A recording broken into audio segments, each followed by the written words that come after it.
guys talked about having a president, and also I was wondering if there might be a possibility that there would be state executives also, that other people can be governed within the states. Well, there will be state executives because the federal government will still leave small state governments. It's almost as if they will have reversed roles in terms of power. So yes, there will be state executives. How would that be different than the president?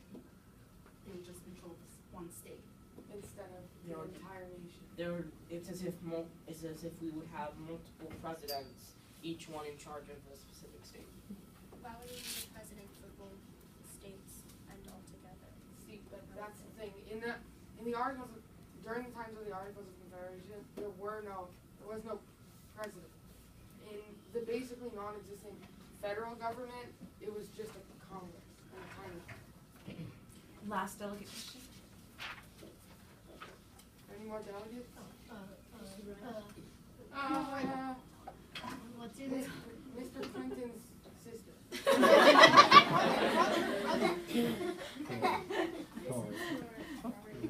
You said you need to make everyone's interests align. How do you plan on making that? Well, I think that we should be keeping the 9 out of the 2/3 majority, the 9 out of 13 majority, because if like say the northern half of the country decides, oh yeah, this is a great idea, that'll really help me, but the other half, but it'll hurt the other half of the country, and the law still gets passed. Half of our country will be in a very bad state, in a very bad condition. I would like to point out, if a state is in a bad condition, it will have the federal government to support it. Excellent job. Thank you so much.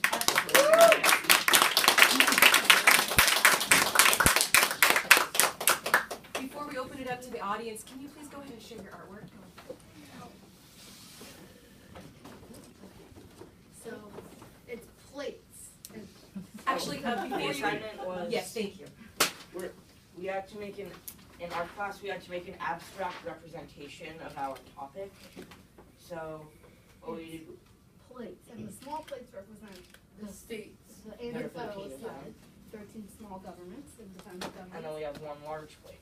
which represents our federal government. And it's all the colors mixed together. Or at Right. least we tried to make all. I mix all these colors together. It didn't really go so well.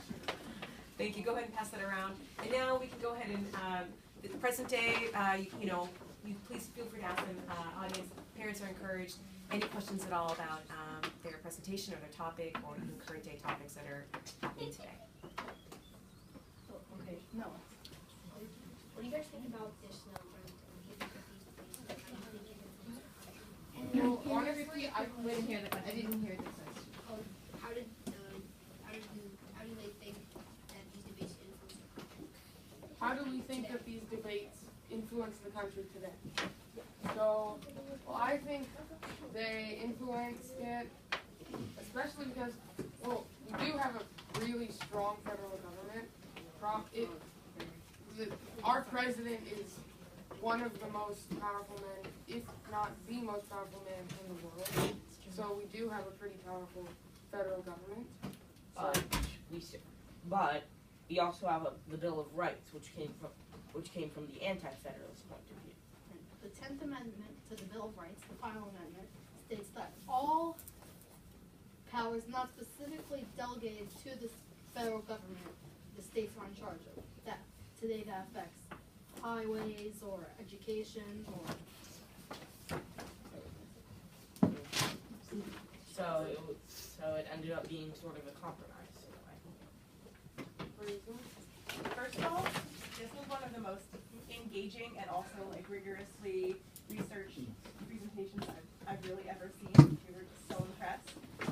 So my question is, so obviously from our perspective today, we know that mostly the Federalists won, even given that the Bill of Rights is like a little bit of a compromise. We obviously don't have the Articles of Confederation, and we have a federal government. So it's kind of easy from my point of view today to look back and be like, oh, it's obvious the Federalists are always going to win because that's what we have today. My question is, at the time the debates happened, do you think that it was like so obvious to them that the Federalist side was going to win out, or at the time was it like really neck and neck, like nobody knew who was going to win out? You can all answer. At the time, the Federalists were more of a minority. Yeah, there were Yeah, quite a they were losing. there were 3 Federalists.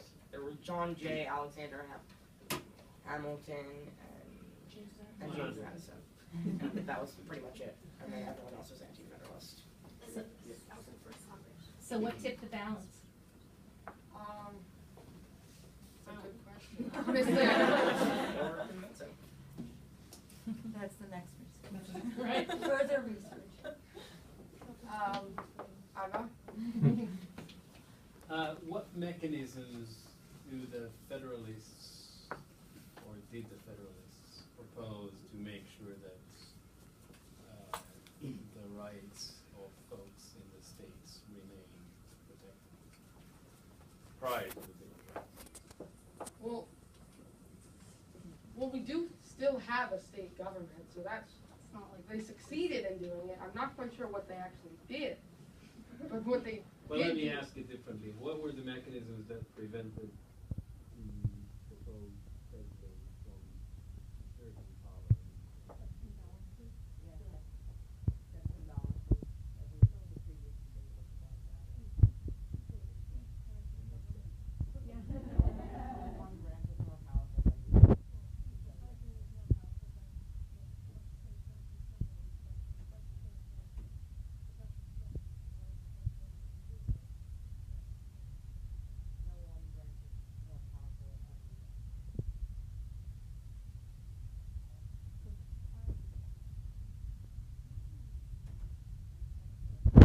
Your general reading, we're in the midst of a presidential campaign.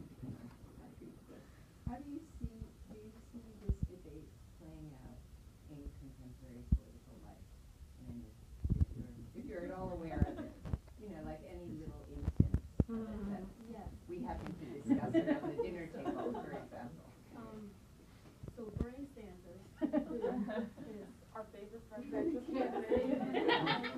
put that out there, wants universal health care, which is the federal government providing health care for everyone in the country. And that is a very federalist position. Because the anti-Federalists would have been against that because that would be giving more power to the federal government. By saying you can be in charge of our health care.